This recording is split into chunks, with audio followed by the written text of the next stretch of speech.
Russian forces now pushing deeper into Ukraine and intensifying attacks on the western side of the country, all while trying to gain control in the south. On set with me now to help break down Russia's military moves is former White House National Security Advisor and Fox News contributor Keith Kellogg.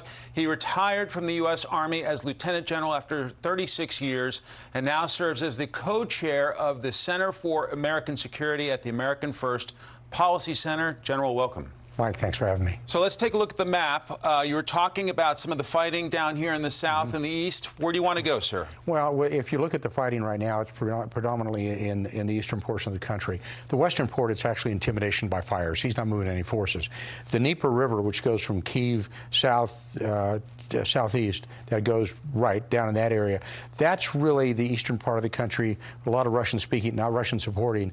I don't think he's going to go west. I think what he's done, if you really want to know the truth, he started this operation and he made a huge tactical and strategic error. He actually started with 5 main attacks instead of 1. He should have concentrated on Kyiv. If you look at a chessboard, Kyiv is actually both the king and the queen on a chessboard. The king means it's a central part of government. It's actually the center of gravity because it is a center of government. And the queen, that's where Zelensky is. Yeah. And if you don't take Kyiv and you don't get Zelensky, you lose.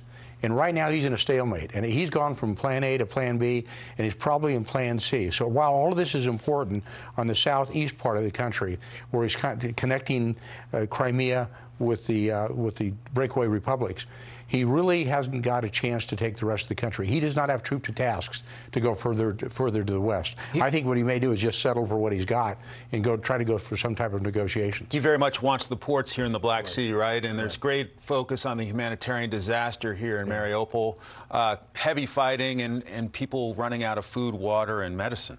Yeah, this is a crime against humanity. There is no strategic, tactical, operational reason, militarily speaking, to shell those cities. Right. It's purely intimidation.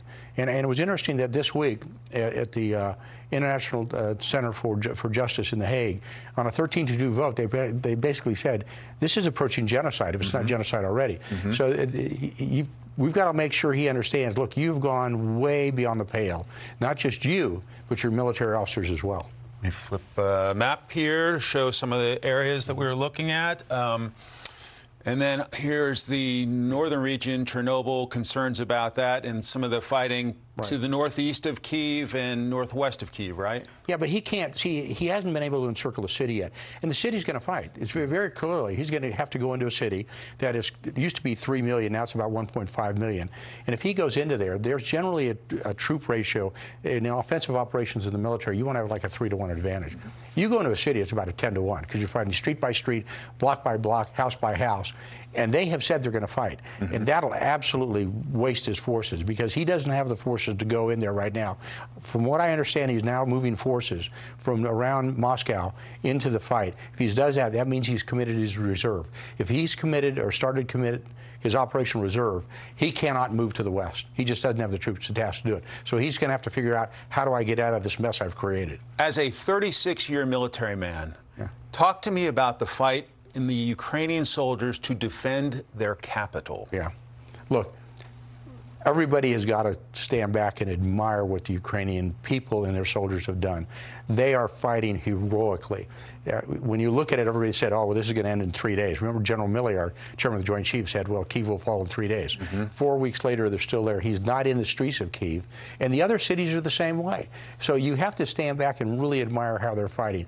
The military is fighting very smart. They're not taking them on tank to tank, battalion to battalion. They're fighting individually, in the fields, in the forest, and they're doing quite well. They've stymied the Russians, and I think the Russians have been taken back because they're not used to fighting like this. We've seen some incredible flaws in how the Russians fight, and they're no longer 10 feet tall. To me, they're about 5'4" right now. Lieutenant General Keith Kellogg. Thanks, Mike. Thank you for your service, and thank you for your time today, sir. Thanks very much. Great to have your perspective.